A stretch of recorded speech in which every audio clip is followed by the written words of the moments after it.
Confidence only happens by swinging out, messing up, cleaning it up, and swinging out again. And I think that's what I really learned from my mother was swing out, mess up. It's okay. Life is messy. What keeps me going is the fact that I really feel like I love life.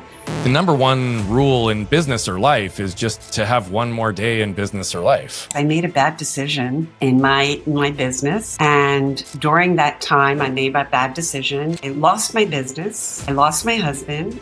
I lost my house. And I really lost myself. I had 24 hours to make a decision to spend $16,000 that I did not have to take a life coaching program. I had to come up with $1,600 every single solitary month for a year to pay my bill.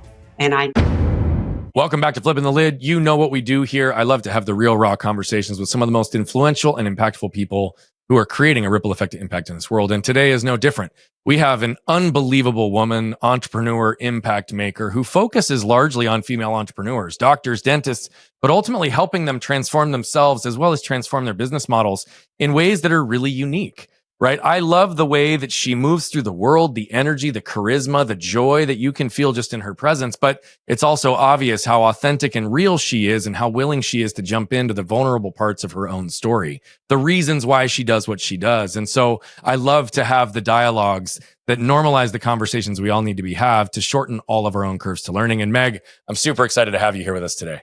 Thank you, Brian. I am so excited to be here with you. I love the work that you're up to. I love the message that you bring to the world. I love the guests that you bring on and how real and authentic it all is, all the conversations.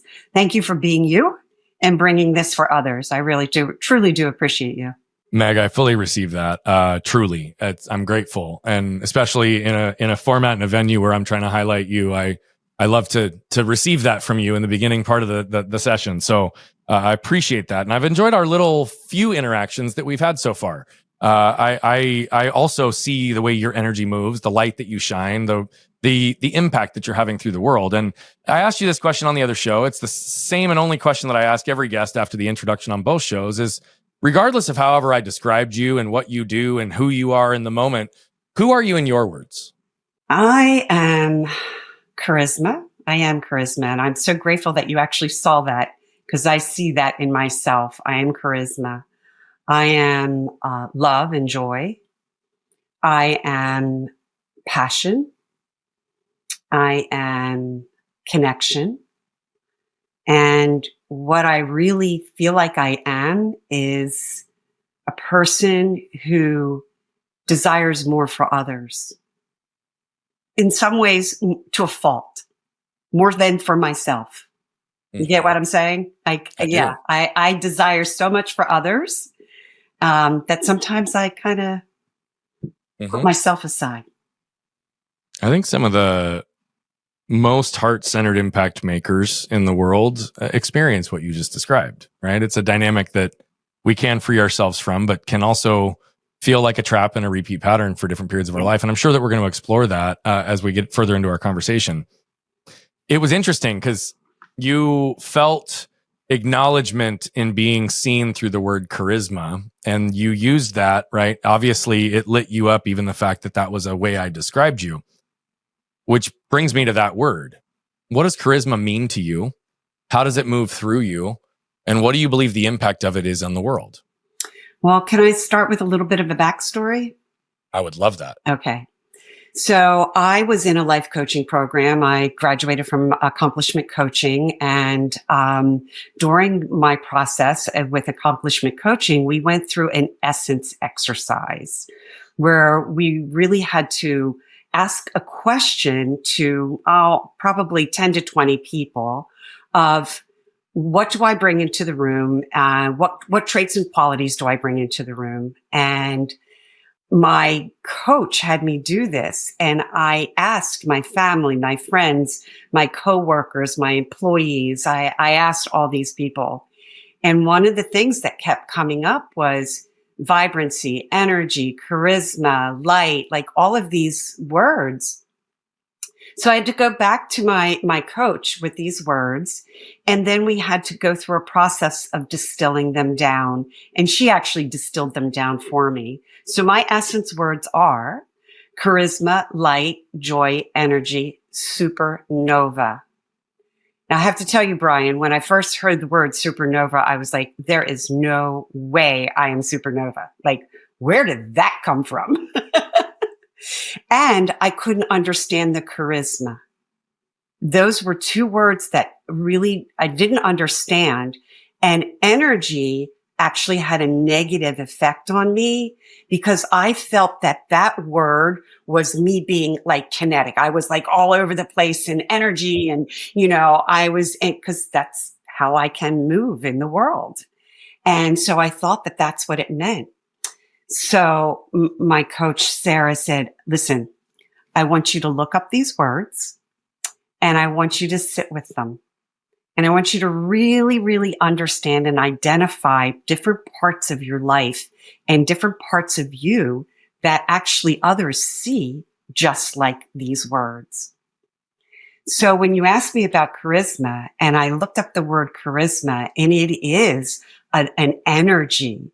It is a light. It is a vibrancy at a high frequency. And I couldn't understand it at first.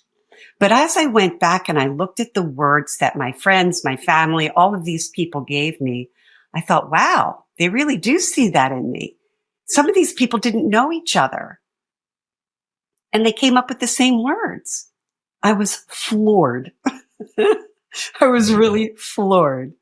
And then I really looked at the word of energy that had that negative impact on me. And I saw it as a way of moving energy. Not that I was a negative energy, but I could move energy. And that also combines with charisma and supernova. It was mind blowing. It was really mind blowing. There's a lot of nuance to even what you just said, and I want to slow down and actually call attention to a couple pieces that stuck out to me. The use of and interpretation of language is a major component of it, and also the ability to distinguish and separate between the labels and descriptions others have given you that are both real and the ones that have been given to you that have trapped you and contained you. Yes. Right. And the way you talk about the story and the evolution in it really brings to point a few of these pieces. What I think is really fascinating is when we look at words, what's funny about this is I literally gave a lesson last night in our mastermind around the power of words and unpacking the meaning, context, and communication. Because within words, right, like what we know is in language, only 7% of our communication is in the words that we use. 38% in the delivery, the tone, the cadence, 55% in the nonverbals, right? But if you look at words, right, like we also have limited access to words. In the English dictionary, there's 170,000 words. The average person knows 20 to 35,000 words, but a fifth grade education, which is what the majority of population has and what we're told we need to communicate with from marketing and education to make it accessible to everybody, is only 10 to 12,000 words. But if you look at the words just in this idea of it, like there is the definition, the literal meaning, the context, how it's used in any given situation, right? The intent, the motivation behind its use, the emotion or whatever history or personal anecdotes we've put on those words. And then obviously the nuance, which is kind of those slight shift and variations in these words. And so what I appreciated about how you described that is these origin and essence words and how they actually didn't resonate with you, not because of the definition, but because of the context and the emotional response you had based on how those words were interpreted. What spawned this whole thing for me was an interaction with a client yesterday, and I was having him go through a process of identifying what he believes he desires and deserves within his intimate relationship. And there was a trigger to the word deserve because to him, it associated to selfishness, which was in turn bad, right? And so why I'm slowing this down and giving this context is you have such a beautiful way of navigating the importance of how you interpreted and defined words outside of the intent in the definition based on how you had received them. But you also adopted language from other people that it took you a minute to realize was actually authentic to you as well. And so I really appreciate the nuance of this and how you wrapped it with that story. Supernova is the other one that jumped out at you that you called attention to. Yeah. And I actually really appreciate that word. And I actually can see that for you as well. And so as we're going to unpack different elements of this, why was there so much resistance to the word supernova, and what has it become to mean to you today? Well, I saw supernova as almost like obviously it's an explosion of a star, right? But I saw it as a celestial being that was way higher than I could ever. I just couldn't see myself that way. And so in supernova also to me had that word of super. And what's so special about me that I'm super? It took me, I have to tell you, it took me a really long time. And Sarah was not going to let me off the hook. She goes, no, we're not going to get rid of this, because when I look at all of the words that you presented to me, this is the context in what they were really done and said in that you are a bright, shining star. Mm. And I don't want to say I struggle with it, because I don't struggle with it as much anymore. I have it on a bracelet, supernova written on a bracelet here. And I have it in my office, and I've embraced it quite a bit, but there's still that piece of me that almost feels like, well, do I have to be something different to be a supernova? Or how am I already one? Yeah. It's interesting. Well, what's also interesting about it is the nuance and the subtlety, even in how you described it. There's two talk tracks to shame. It's I'm not worthy and I'm not good enough. Mm-hmm. Right. And that's where the majority of people live. But it's, as Brene Brown outlines too, the second one is when you shut that down, you show up in the arena and you're ready to go to battle. It's who do you think you are? Who do you think you are for living so big? Who do you think you are to identify as a supernova? Who do you think you are to, right? Like, what does that mean for you? You obviously think you're better, right? And all the shame narratives that go along with even the ability to own our real gifts and traits. Mm-hmm. And again, you made that very accessible. I would like to understand the beginning elements of your story, right? If you are now on a path where you're helping support female entrepreneurs, bringing people to their exceptional levels, but helping them navigate these things, surface the doubt, surface the block, surface the overwhelm, help them see it with intention, navigate this with intentionality, identify with the words that they can associate with for themselves and who they're becoming. Like, where did your story begin, and what about it shaped your interest and desire to commit yourself to this path of work? So my story starts out when I was in second grade, and I'm dyslexic. So I'm in school, and we're all learning how to read, right? See Dick and Jane Run, and that was the book. And we're all learning how to read. And I had a teacher who sat on her desk and screamed at me, "What's the matter with you? Are you stupid or something?" Now I'm going to preface this. I should back this up a minute. I'm walking to school with my mother, and my hair was in a short little pixie, and I actually had red and white on. I remember the day perfectly. I had a little red pinafore on with a red and white pinstripe top. I had my little black shoes and my lunch bag and my book bag, and I felt smart. I felt smart going into school. And now I'm sitting in this school in my desk, and this teacher is yelling in front of the entire class. All I wanted to do was dive under the desk and say, "I'm not stupid, but I can see your pink panties," because she was sitting on the edge of her desk. And that's what I wanted to yell at her. But of course I couldn't. I turned beet red. I just started to stutter and stammer, and I couldn't move. And of course, then she just passed by me because I was shut down. So that left such a strong impact on my little tiny brain of like, oh my gosh, there really is something wrong with me. Mm-hmm. And then as going through school, I realized that I wasn't the same as some of the other children. I couldn't read. I couldn't do math. My brain just doesn't function that way. And so as I'm going through life, I'm finding and gathering all of the information and all of the evidence, all of that evidence in every way, shape, or form. But as I'm doing that, Brian, I am masking it by being funny, by being the friend. I'll listen to your trouble.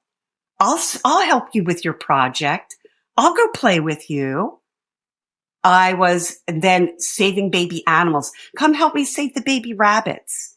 Like getting the community involved so that I could be liked and be somebody who was normal.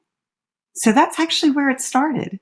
My daughter is dyslexic and has double hearing aids, double hearing loss as well. And no different than with my son, I, by the way, learned a whole lot about myself after becoming a parent and the information that we have accessible to us today. Because, you know, dyslexia, autism, all these things weren't as big of a focus, right? When I was a kid, and I know that you're a little bit older than me. So even more so dramatized in lack of access, knowledge, resources back then. And dyslexia is still discovering things about how we can treat people and understand it, and the elements of the different forms of dyslexia, numbers and words, and how that actually translates. But there's also a very strong correlation to dyslexia and abstract creativity. Mm-hmm.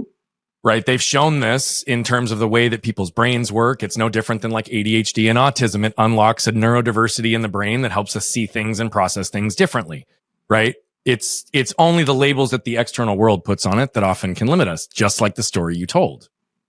But so often when we believe a truth for ourselves, or we have an intent and then it's not received or understood, right? We start to learn to protect ourselves, mask, as you called it, in a whole variety of these ways. Now, with dyslexia, how did you, in the time that you were learning and growing through this, navigate this neurological difference in the way that you interpret and receive data?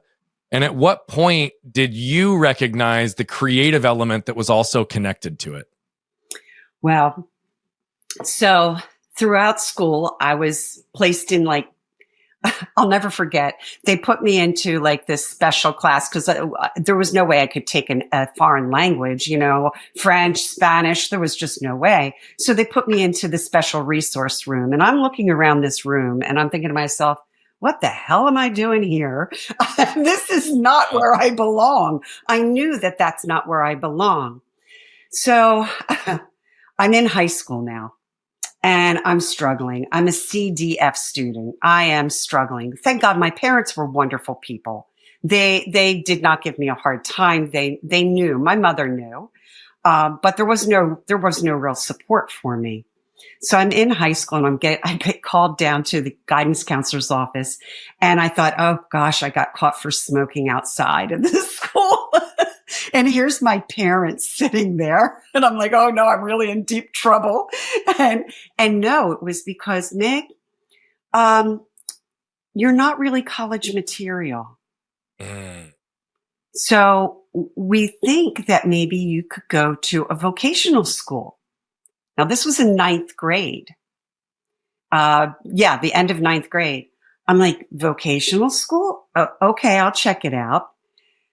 I decide that I love creativity. I loved architecture, loved drawing and architecture. They put me into a drafting type of a scenario for school and in vocational school. I can't read a ruler. I can't do math. What were they thinking? I go back down to the guidance counselor's office and I find my mother there. And they're like, no, this is not for you. And I had a choice between automotive, dental hygienist, data processing. Well, that wasn't going to be me, or cosmetology. And so I chose cosmetology. And my teacher, God rest his soul, he was the one that turned my life around. Brian, he sat with me. Now, we were like oil and water in the beginning. We did not get along. But he ended up being my best ally and my best friend. I had a talent for doing hair and it came easily for me. I never did it before. I wasn't even interested. I was a tomboy. I was not interested in girly things that much at all. And I find myself there, and he sat with me while all the other girls were practicing how to do finger waves and pin curls and cut hair. He sat with me and worked with me in my workbooks in order for me to learn how to pass the tests. And he was the one that showed me a special way for me to sit and really study and to write my notes as best as I could, and to go back and review so that I could pass my test. And I'm going to tell you that when I graduated high school, I graduated from cosmetology vocational school, and I graduated with a special award as a high achiever. And that was what really turned me around to say, oh, wait, now I'm still in high school and I still have the itty bitty shitty committee going on back here, and still finding my way. My brain, of course, at that point, our brains are not developed. And so I still had a lot to learn and a lot to navigate, but it was a life-changing experience for me. Yeah. Oh, I mean, absolutely. And it also calls attention to just the rigidity of standardized testing in general.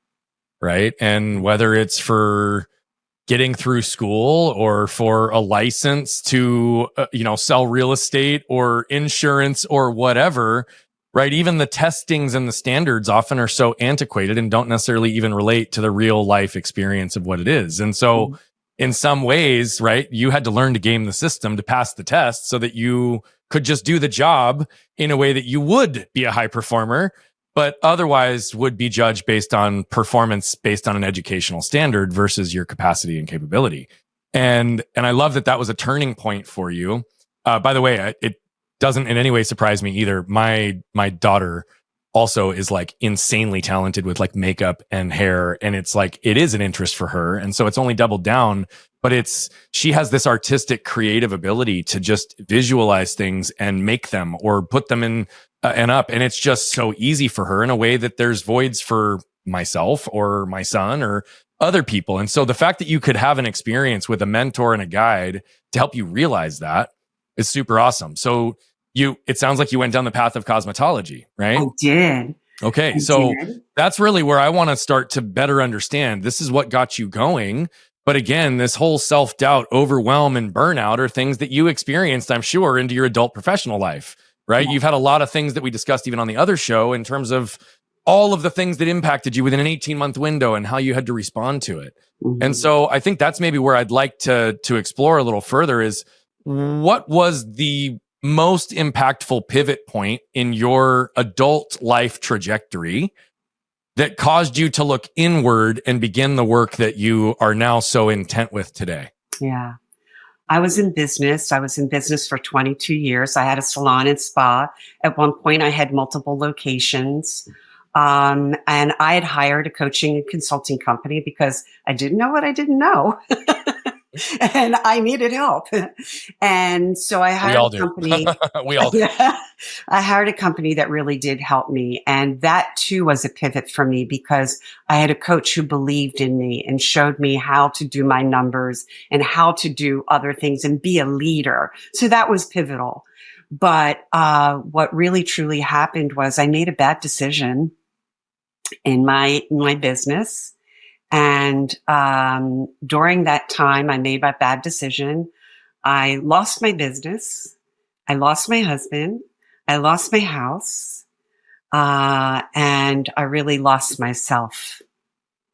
And in that 18 months, it was really brutal for me to figure out what it is that I wanted to do. And that coach and consultant that really helped me in my business, along with thinking back with my cosmetology school teacher, I realized that one of my gifts and talents of growing up was to be able to support and help other people. All my life, I've done that.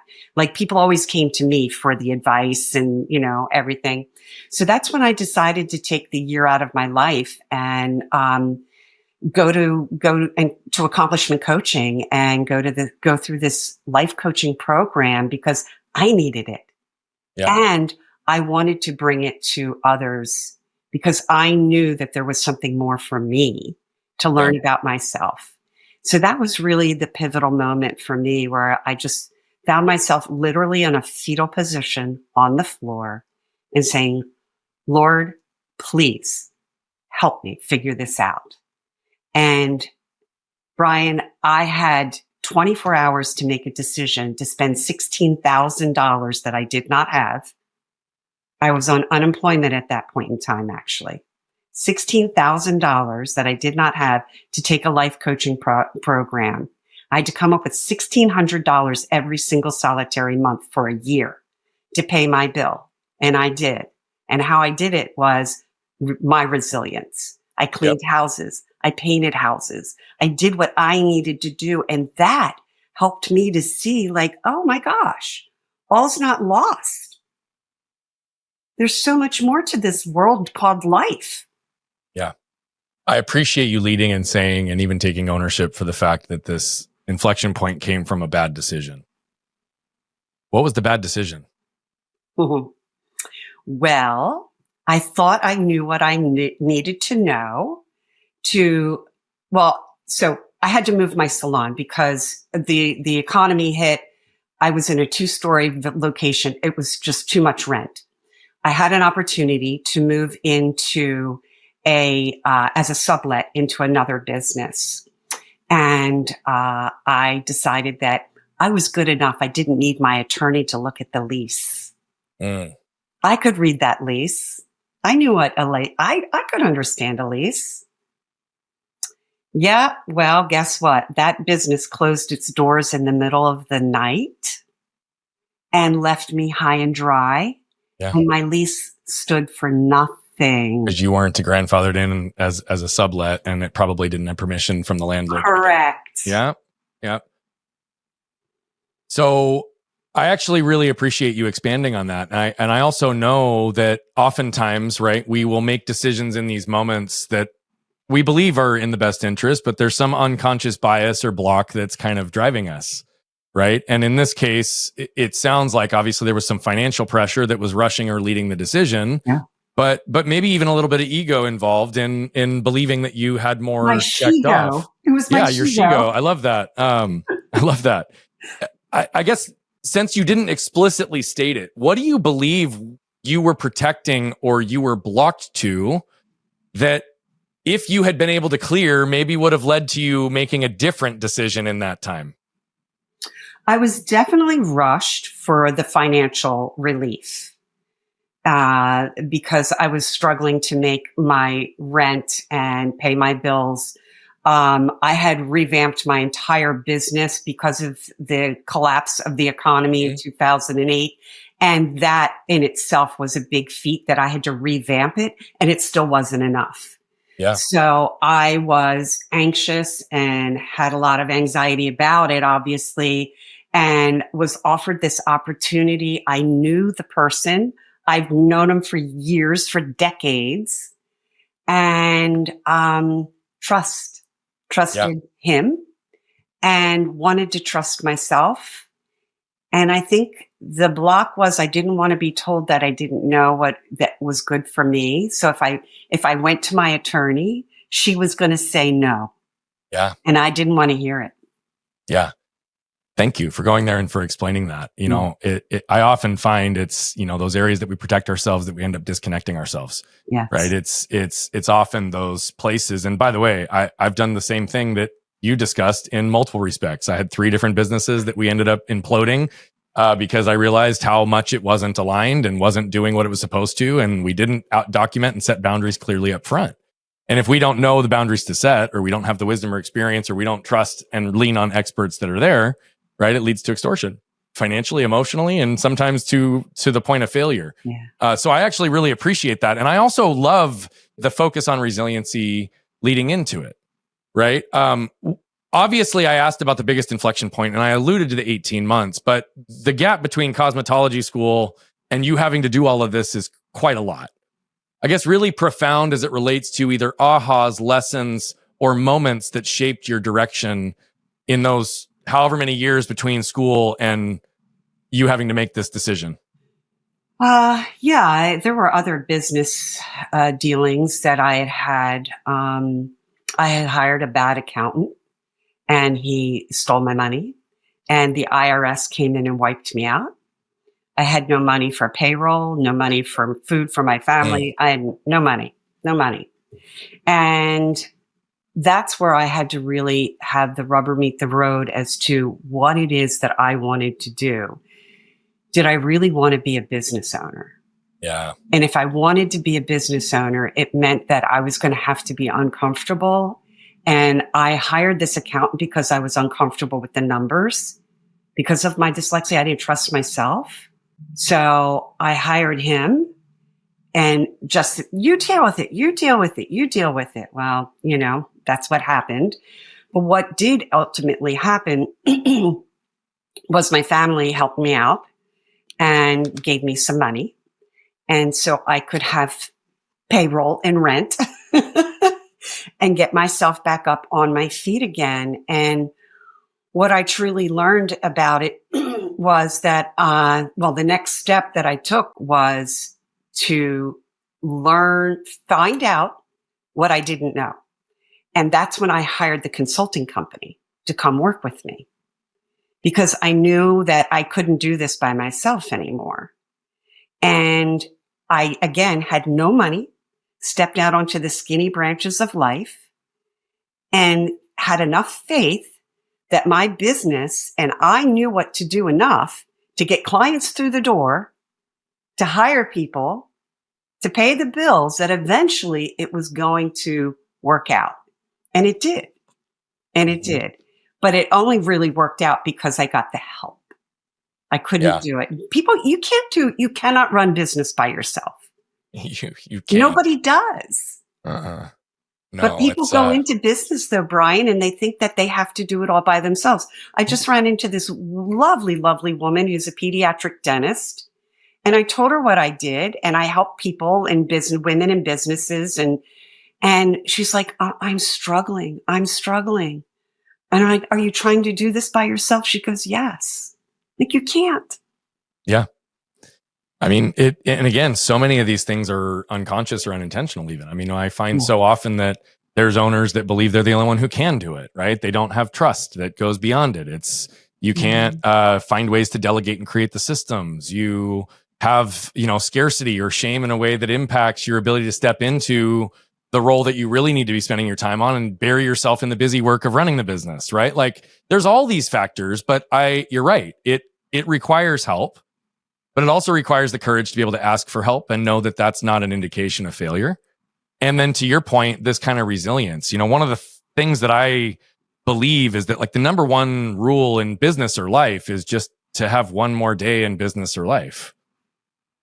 Right. And why I say that is because with enough time and enough aligned, intentional, congruent action, right, over time, things typically shake themselves out. But we need to be able to fight for one more day. And your courage to swallow your pride and ask for help from family to cover payroll, right? And to get the ability to recognize, I don't know the things that I need to know. That is all a part of the journey, but it's also all the unconscious blocks and weight that we carry because of pressure from those things that lead to the self-doubt, that lead to the overwhelm, that lead to the burnout, because we end up carrying more than we really need to, or we're designed to. Yeah. And so a lot of this resilience that you're discussing, both in the journey in that 18-month window, through the trajectory of your career, through the shift into cosmetology, through how you had to navigate the identity of feeling smart versus what you were being yelled at. It's about showing up and being willing to put in the work and having the faith that it will work out. And those are things that can be taught, but there's also elements of that are innate. And so which components of this resiliency that you've lived your life by do you believe were by need and conditioned for the sake of survival versus who Meg King is and always was, independent of the external scenarios? It's a really good question, Brian. My mother was a bootstrap. My father did everything that he could do to provide for his family as he grew up, but also provide for us. And And I learned a lot from him in just getting out of the comfort zone. And I learned a lot from my mother, from like, well, just put your big girl panties on and deal with it, that kind of mentality. Not that that's the right way to do it, but there is something about being bootstrapped and saying, all right, I've got to step up or it's not going to happen. And when I asked myself about, am I really that person to be in business? Is it really meant for me? I've worked with people all over the world, all over the country. And there are people who should not be in business. They just shouldn't be. They're just like there's people who shouldn't be parents. There's people who should not be in business. Yeah. And that's okay. But you've got to see that. And so I had to really get clear with myself and spend some really deep meditative time and say, wait a minute, Meg, wait, are you meant for this? And the answer was resounding, I should say, yes, yes, and yes. So I think that there was the faith part of it and the innate part of it, for sure, that I could hear. I was open to hearing. And then there was the piece of my parents and the influence of my parents and seeing the lives that they went through. Yeah. And saying, okay, I can do this. Yeah. Well, and I think the more you do things that seem challenging and difficult, the easier they get by perception over time. Yes. And that doesn't necessarily mean that it's easy by any means, but that it's, I think we have more confidence and more faith the more we see the full element of the journey. People often ask me about confidence. They're like, when I say to them, what is it that you want? What do you want to learn? What is it that I want more confidence. I want more confidence. Well, I can't give you confidence. Confidence only happens by swinging out, messing up, cleaning it up, and swinging out again. And I think that's what I really learned from my mother was swing out, mess up. It's okay. Life is messy. I think the dynamic in the binary view for most people of right versus wrong or succeed versus fail keeps a lot of folks trapped. I mean, even the way you just described it is now the way I view life and definitions. I don't really view things as failures. I learn them by experiences and lessons extracted from those experiences, right? Like we attempt and we try and we get feedback if we're paying attention. It hones our focus if we want to listen and pay attention. But it is about that ability to get creative and keep looking at new approaches and being willing to be connected to the vision or the desire, right? Enough to allow us to overcome those challenging times. And every entrepreneur will face it. Every business person will face it. Any high performer, whether they're a business owner or not, will face these components. Oh, by the way, every human will face this Every stuff. human. It's just to what degree are we willing to take it on and attack right. it? You also have an experience that is similar in ways to one of the things that I have or had to deal with, which is a high degree of physical pain on top of the normal elements of life. Yes. And that relationship with physical pain, how to navigate, how to actually regulate, and where and how we use the available energy that we have to try to have positive impact in the world. Yours is from a very different place, but could you give a little bit of insight into the development of your chronic pain and what your relationship with pain has looked like to date? Well, it's really interesting. I just had this conversation with a woman the other day who does pain science. Like she's the science of pain. She's amazing. And I've had 26 surgeries in my life, all different areas of my body, but literally 26. And I'm not talking like little mole removal surgeries. I'm talking surgery, mm-hmm.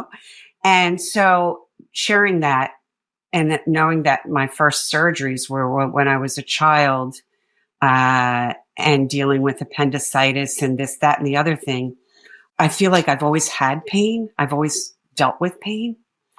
But then what happened is I was ice skating with my granddaughter, my oldest granddaughter, and we fell. And I severely fractured my right wrist. And I was put in a cast.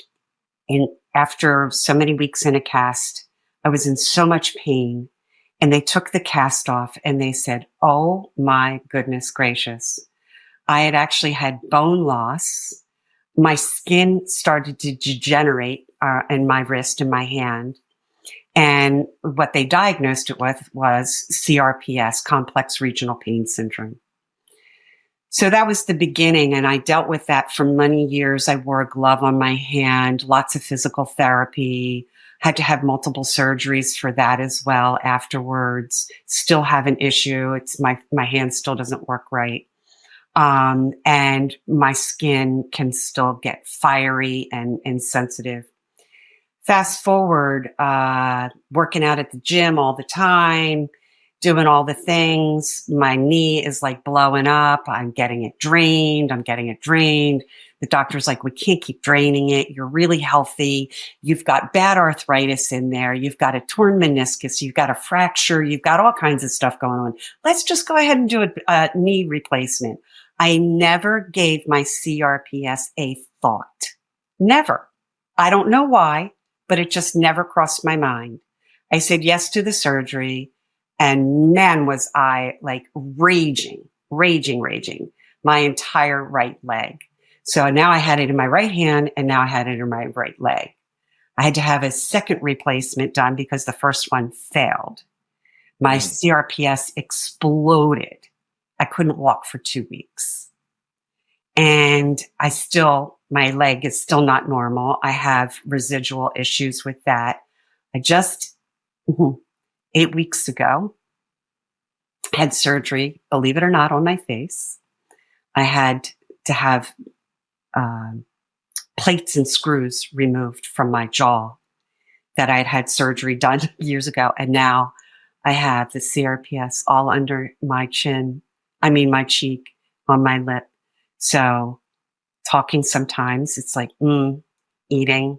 So it's my entire right side. And I share all of that because I know there's so many people out there that deal with all kinds of pain. And you never know when it's going to progress or what's going to happen. But what keeps me going is the fact that I really feel like I love life. Mm-hmm. I love life. Life is not always easy. And sometimes it's downright shitty. I hope it's okay that I curse. Oh yeah. I say fuck all the time here. See, I just mask your shit with fuck. Too. There we go. Right. I'm the truck driver. I can curse with a truck driver. That's for sure. Just ask my husband. He's like, oh my God. But anyway,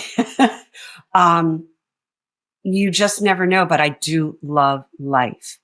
And I love my children, and I'm a grandmother of 6, and I have my number 6 is on her way. She's awesome. Coming in 3 weeks. Congratulations. That's huge. I can't wait.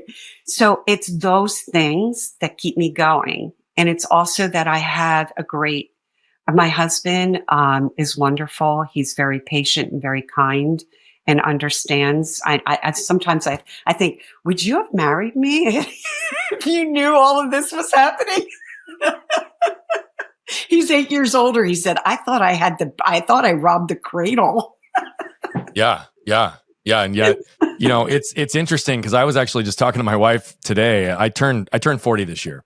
Right. And that doesn't matter in any way to me other than just, it's always amazing to me, the passing of time. But a lot of things that I had to adjust because of the pain and the way that I was living 15, almost even 20 years ago in some respects, is now what many of my peers from an age group are starting to realize is the degeneration of the body in the early 40s that I experienced in an advanced form, right? Because of what my body endured. And so we were literally just having that conversation today where it's like, these ahas. My brother's 41. He wakes up and he's like, yeah, I wake up in aches and pains. And I'm like, yeah, I figured that shit out like a decade ago because I needed to. Right. Like, and I don't say that like anything to pad my approach or my story. But when we have to go to those extremes, we sometimes have more wisdom as well as different lifestyle things that might appear older or different based on what our age might represent. And yet I also don't want that to ever define me, nor do I believe it defines you. Mhm. And so I actually love that, because I joke with my wife all the time about that similar thing. I'm like, had you known this stuff 18 years ago, like, would you have like really walked down this journey, like all the shit that I've been able to put you through? So, and again, it's real. What is your relationship with pain today? And I mean that not just how does it show up, but like, what is your relationship with it? How does it shape you, drive you? How do you process it? How do you, like, give the experience of how you live with pain in the way that you do? Like I said, I've always lived with pain, but I'm going to say this last 3 years and what my body has gone through, I've had like traumatic surgeries, not just my knee. I've had really other traumatic surgeries in these last 3 years. So I had to come to terms with, first of all, I had to come to terms with the fact that I've had an ambiguous loss. I did not lose my leg, but I lost my leg. I can't do the things that I used to do. And I had to go through therapy for that, Brian. I couldn't, I really, and there's still days that I'm like, damn it. Like, I see myself doing it this way, Yeah, but I can't do it. Well, what's your choice, Meg? Are you going to go into the damn it and wallow in it? Or are you going to say, okay, you can't do that way, but you can do this way. Yep. So travel is a big part of my business. I go on and I do on-sites, I do in-person trainings, I travel all over, and I have had to change the way I travel. And I couldn't travel for a little while. And I was so depressed. But then I realized, well, wait a minute. I can take wheelchairs. I can get the tram through the airport. I can use a cane. I can get the support that I need. I can pack lighter. Yeah. You know? And so my relationship with pain right now, the way it's formed and changed, and I've gone through positive intelligence and I teach positive intelligence with my clients, is that this is my body. My body, this is just a meat pack. Let's face it, it's just a meat pack. Yeah, And I call it this- meat suits. I call it meat suits. Yeah, We meat live in these suits, meat right? suits. Yeah, Exactly. totally. And so it's just going through its thing. But it's not me. Yeah. My spirit is me. Yeah.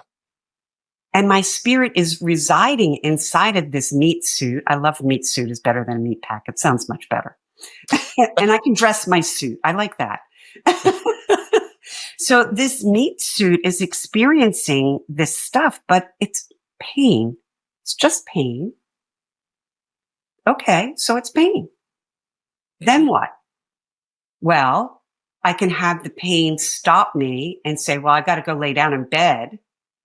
Or I can say, all right, I can stop and I can breathe. I can reset my mind because I need to command my mind. The first thing that my mind does is scan my body for pain when it first wakes up. Scans it for pain. Where are you feeling pain now? So I've had to work on commanding my brain. No, we are not doing that. We're not doing that. We're going to feel the pillow. We're going to feel the air. We're going to breathe. We're going to just relax for a minute. We're not going to scan the body. We're not scanning the meat suit. So that's really how I deal with it. And I have to do that all the time because my brain will oh, there it is. I mean, I relate and resonate to what you just said very deeply. There was a big part of my life that fortunately doesn't have to exist this way anymore, but it would take a 2 to 3 hour routine every morning to do the body work, the stretching, the quiet, to get myself moving productively because of the amount of pain I would wake up in. Yes, And I do that. I know you do. I know you do. And it's difficult when you also know that you have to spend so much time focusing to get yourself moving, to also not focus on scanning the body for where the pain is real time. And, one of the things as I've been living and existing without physical pain now for close to 2 years after 31 years of daily pain Wow. is a retraining even of that process, because the capacity and the conditioning of my body being used to waking up in pain and where that energy was going to keep it moving versus the capacity that might have been created now otherwise. It's about where does that energy get deployed versus the unconscious nature sometimes of how much it drains us and how much it can affect us and how easily it can overtake if we aren't vigilant in both our external activities and our internal relationship with self. So much of these pieces, whether it's CRPS or the pain of being overlooked and overshadowed, or the pain of stepping into these things, all translate again to a blend of people losing who they are, losing their purpose, losing their connection, having overwhelm, self-doubt, adrenal fatigue. And you've talked obviously a lot about this positive intelligence programming, and I know it's one of the things you teach and you coach on. I want to start and focus for just a second. Why is it so important for you to have a specified niche elevating women exclusively? And I want to say, as I ask that question, that I am a huge proponent of it and a fan of it. So in no way is that suggesting that it's bad or right or wrong. But what is the drive for you to ensure this next generation of women has access to the wisdom that you've now gained? I think because I didn't have it. Like, I had it because I sought it out, but it was not easy to find. It was not easy to find support. And thank goodness, like I said, for my cosmetology teacher, he was great. But when it really came to women in business, and I see and I speak to so many people throughout all of my years, all of my decades, of women who have struggled, and still don't get the support. There just isn't the same. And I think that there's something to be said for women, relating to other women who have been through it. Now, I'm also going to tell you that there's also this piece of women putting up that same front. Oh, I don't need help. I don't need support. I deal with that all the time. Or the judgment. We're all meaning-making machines. So for me, I want to bring in that positivity. I want to bring in the know-how. I want to bring in what I've learned. I can't do math, but I'm really damn good at numbers. Let me tell you. Mm-hmm. Like, I can look at somebody's budget. I don't know how to do taxes. I don't like all that stuff. Like, when I really think about it, but I'm really good at reading numbers, which is crazy. It's just crazy. I want to teach other people. My oldest granddaughter is 18. She's my bonus granddaughter, from my son-in-law's first marriage. And, I just love her. She was born, she had 3 strokes when she was a baby, when she was first born. And so she too has a learning disability and, a port wine stain on her face and everything like that. And I look at her looking at colleges now, and it's very scary for her. And so I'm helping her to try and find ways to navigate that as well, because these young girls growing up need to see that, hey, Mama Meg was not a great student, but look at what she did with herself. Yeah, and that's okay. And it's okay. And maybe she's not going to go to college. I don't know. And it's okay. But to help her navigate through all of that, I want to bring that to the young ones as well. So, on our last talk, I mentioned about our cape, the cape. And I am in the process of writing my book. My cape has holes in it and the many lessons I've learned in mending it. And I actually want to bring that book into, or a portion of the book, and write a supplement to it, for schools, for kids and teenage girls in school. Yeah. Because it starts that young, Brian. You know that because of your daughter. It starts, let's be honest, it starts in the first year or two of Right. life. Let's look at the narratives that shape women and the value that the external world is reflected back to women. You're so cute. You're so pretty. You're so, right? Like, it's not, you're strong, you're capable, you're smart, you're right. Like, even the language that we use and start to condition our girls with it starts out of the gate. That was one of the things that my wife and I would try to advocate and defend on very early, and not through a place of trying to create resistance or judgment to others who said those things. But when my dad, for example, would say, "Oh, you're so cute, sweetheart," I'd say, "And you're so strong, and you're so capable, and you're so smart," right? Because it's also the things that we associate with Right. what was reflected back to us early. And you're right, it's in the schools, but it's parents, teachers, coaches, employers, right? That start to try to get people to fit within the box that they're okay with them fitting in. Yes. Right. Yes. And it just limits who we are. This is why I often say it's about helping people get clarity and get back to the core of who they are versus who the world has told them who to be. So true. Right. And it's hard to do that. But I love the conviction and the passion for doing this. Right. I'm one of those that really believes both in, I want to follow and learn from those who blazed the trail before me, as well as I want to continue that trail burning for those, and I say behind me, but I don't mean that from a hierarchy or better than. It's just, we have different sets of skills and experiences and wisdom that we truly are further along in than other people. Yeah. Right. And it's not good or bad. It's just that, how do we help each other in the areas that we're strong and the areas that others need help and support? And you're doing that in a community that needs it, and needs it drastically and dramatically, even more so now in this country than ever before, because it is, as a father of a daughter, it's something that I care deeply about, is making sure that she has equal opportunity in a whole variety of ways as my son would as well. Yeah. Right? To me, it's not better or worse because they're boys and girls. It's how do we help them both accomplish whatever they're both capable of? But realizing that there are more restrictions for women, and particularly more restrictions for women who have neurodivergencies or learning challenges that may have them stand out. Yes, absolutely. And, I want women, but I want all people to know that it takes more than just knowing yourself. It actually takes others knowing you as well. Agree. But that's also independent. That's dependent on the person to know themselves and communicate who they are, as well as be open to how others experience them. Because it's both. It is. It is both.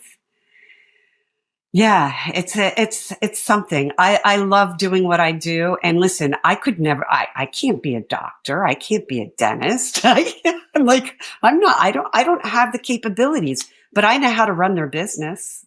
Yeah. That's right. I know. And when I say run their business, I know how to support them in running their business in a way that supports their well-being, their overall life, that contributes to their bottom line, that actually makes sense for them. Yeah. Because it's not all cookie cutter either. So give some insight into the positive intelligence program that you run, the chaos to clarity blueprint that you have an element of, and how you actually engage with women as doctors, as dentists, and entrepreneurs in doing this work. Like, who's a good fit? How would they identify? And what is the process? And I say this hesitantly because I also believe you're not one that's like the same process follows every single person. No. I don't take that. But what is the process that you would lead someone through in helping them get clarity in all these areas? Great. Good question. I have my Chaos to Clarity Blueprint Mastermind, and that piece is designed for women or men too, but to really get to know yourself a little bit better, like really understanding where the chaos is. I feel like you have to connect to your chaos. And that's the book that I wrote, a little ebook, Connect to Your Chaos, Reclaiming Your Power on Purpose. And I believe that you have to connect with it in order to understand it. You have to have some empathy. And this is where the positive intelligence comes into play. So the positive intelligence program is all about empathy and exploring and navigating and initiating and activating and all of these different steps that are from our positive side of our brain. So the mastermind is the stepping stone in some ways for that. And then to go into positive intelligence, which is a 6-week program. And then from there, they can go into future coaching with positive intelligence, where we really are diving into life. So that's one aspect of what I do. When it comes to working with with entrepreneurs and really understanding their business, what I like to do is engage the chaos. I need to find out what's the chaos, connect with it. And then from there, I like to take a look at it as like a spoke of the wheel. Okay. We have the wheel and we have all these different spokes. So I want to take the spokes and I want to lay them out and I want to see where the chaos is on each one of these spokes. So if it's a doctor and they're dealing with patients and navigating the excellent care of patients from the front of the house to the back of the house. How do we do that? What are the pieces that are missing? And in that, it has to make sense for their practice. Mm-hmm. And then it also has to contribute to their bottom line. Because ultimately, that's why we're in business. Mm-hmm. So we could be caregivers. It doesn't matter what kind of caregiver. We still need to make money and we need to serve the public. So I take a look at all of the different areas, from budgets to communication. I'm very good with communication and skill sets for scripts and things like that, training the front of the house, and then working on the mindset in the back of the house, especially. Mm-hmm. So I hope that gives a little bit of clarity. It does. I appreciate your focus on connecting with the chaos. I do believe that so much of life is about learning to exist within the chaos and still be clear, centered, and grounded, right? Because the chaos isn't going to go away. The chaos is almost guaranteed. It's what story do we create around the chaos and how do we still navigate amongst it? No different than even coming into this call in this interview. The very first thing I tried to do was just clear the energy in the space by owning I just got out of a really challenging and difficult conversation that affected me. Right? Here's the reality. That was my attempt to connect with the chaos instead of avoid it or act as if it wasn't there, right? And realize okay, that's okay. I can still center myself and be present to navigate forward. And ultimately, it's a process of doing that consistently, strategically, and intentionally in life and in business that allows us to live in alignment. And that's where the freedom comes. Yes. Yeah. Yes. I really appreciate you and the way that you have navigated this whole conversation. We're going to be putting links to all of your stuff, obviously, in the show notes, as well as your book, Positive Intelligence. And I know you have this new one coming out, which sounds very exciting, and I look forward to reading and engaging in. As we wrap up this tail end of the conversation, I'd like to ask, where is an area that you feel you may still be protecting yourself, or that you're finding yourself still challenged to navigate or connect to chaos in your own life? Ah, that's such a good one. Juicy. My financial well-being. Yes, my financial well-being and my financial health. Yeah. Again, I'm going to go back to that very beginning where I said, I want to support so many people that sometimes I put myself last, and I want to provide for my daughters. And I want to provide for my husband as well. And I want to provide for everybody, but I put myself last. So I'm protecting that. And I don't want to say protecting. I'm out of authenticity, out of integrity is the word that was trying to say. I'm out of integrity with it. Because what I'm hearing, though, is that you recognize there's a layer of self-protection as it relates to your financial well-being that is armor and protection because of fear of scarcity or loss, right? It's bigger than just, and that's what I'm trying to also provide some clarity on, is you're very much fully owning that though you intellectually can recognize the gap and the difference, you also can recognize that emotionally you still carry some energy that could be restricting you or is not as centered and clear as you desire it to be. Exactly. Is that a fair way of saying it? Yes. Okay. Thank you. Yeah, no, I appreciate how you just owned that. And I will probably share more with you after we get off the call. I typically will ask for permission in a moment if I feel the need to give a reflection. And so that's kind of what I'm leaning towards. But I also don't know that I need to go fully down a reflection. However, you are the type of person that the more you allow yourself to receive, the more it actually benefits every single person in your life. And so any area that you limit or protect yourself or hesitate to ask for or advocate for or negotiate for perceived personal benefit because of who you are, any personal benefit also will flow through you to directly impact everyone that you are focused on. But that almost feels like the gap to me because you intellectually ask for help. You intellectually recognize that you want and need help and you've put yourself in those positions.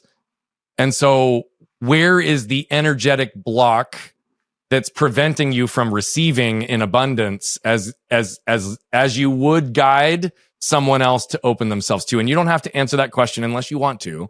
That's a hypothetical, but Yeah, that's just what dropped in for me as you were sharing that. I think there's I was just reading a little article about imposter syndrome. And I think that there's a little bit of, not a little bit, I know that there's that imposter syndrome still, and which always reflects back to self-worth. And, am I really that smart? Am I really do I really have that ability? Can I make that kind of money? It's the top side of shame. Yeah, exactly. Here's what I always say. Imposters don't get imposter syndrome. So the fact that you experience it suggests that think about it. A sociopath who would represent as an imposter and manipulator wouldn't even see it or acknowledge it. It's not even, they would never even experience. A narcissist? No. That's what I'm saying. A narcissist would never even experience imposter syndrome. No. Yet they're largely some of the largest imposters. Yes. But the real ones almost never are. Right. And so I reflect that back to you as well, because you are the real deal. But this goes back even to the word choice that started our whole conversation, right? Why it was triggering for my client on this concept of the word deserve is because it was perceived as selfish. But when we looked up the definition of deserve, it was literally what you believe you are worthy of receiving. And self-worth is defined as what do you believe you deserve? Right. Right. And so if you don't know your worth, how do you ever know what you deserve and how do you live into it? And if you don't know what you deserve, how can you actually fulfill and fully capture what you're worth? And they're so interdependent. And yet I identify deeply with a lot of what you shared. And my relationship with money was and still can be one of my greater blocks, but it's still one of the places that I consistently challenge myself because you're the type of person that I believe would ask for anything, for anyone, for any reason that could potentially have positive impact in their lives, in their business, in their philanthropy. And though you do ask for yourself, there's somewhere there that there's a block in asking for yourself. You're right. So I'm grateful for your willingness to explore and have some fun and open dialogue on this conversation. What's a closing message you'd like to leave our audience with today? Oh, wow. My closing message is, I guess it really does go back to connecting to your chaos in the sense of really get curious. Get curious. Don't shy away from it because there is a gift inside of it. There really, truly is. And to be open to all of the outcomes and learnings that chaos that you're experiencing from your external and really seeing what the gift is internal. Meg, thank you so much for who you are, how you move through the world, and for all you shared with us today. I truly enjoy you. Thank you, Brian. It's been a wonderful experience. I enjoy you. Like I said, I love what you bring to this world. Really do. Thank you, my friend. And for those of you who just watched Meg flip open her lid and jump into the story of resilience and overcoming external labels, internal identity, and the blocks that ultimately led to her perceivably losing everything in moments, the relationship with pain, the need to connect with chaos and to have curiosity and creativity in how we continue to move forward, right? If we just give ourselves one more chance, one more opportunity, what we have to recognize is that we really can enjoy living, right? But we have to live. We have to open ourselves to the possibility. We have to ask for help. We have to grow. We have to learn. We have to share that wisdom. And the only way to effectively do that and create freedom is to find and discover our own truth and help others find and discover theirs. And that's what Meg does every day by elevating with clarity to bring women into who they're capable of being and having the impact in the world they want. All of that's possible for you as well, but it's going to require you to flip open your lid and scan your can. See you next time. What you can probably tell by now is that I love telling these stories, but what I love even more is the impact that's coming from them. You see, we're on a mission to impact over 1 billion lives as quickly as possible, but to do that, we need you. See, we believe that moved people move people. And so all I'm asking is if you've resonated, connected with any of the messaging, please consider commenting, sharing, leave a rating and review. Thank you so much for tuning into Flipping the Lid. And if you want more information on the show, how to become a guest, how to recommend a guest, or any of the other details, head over to flippingthelid.com. We'll see you there.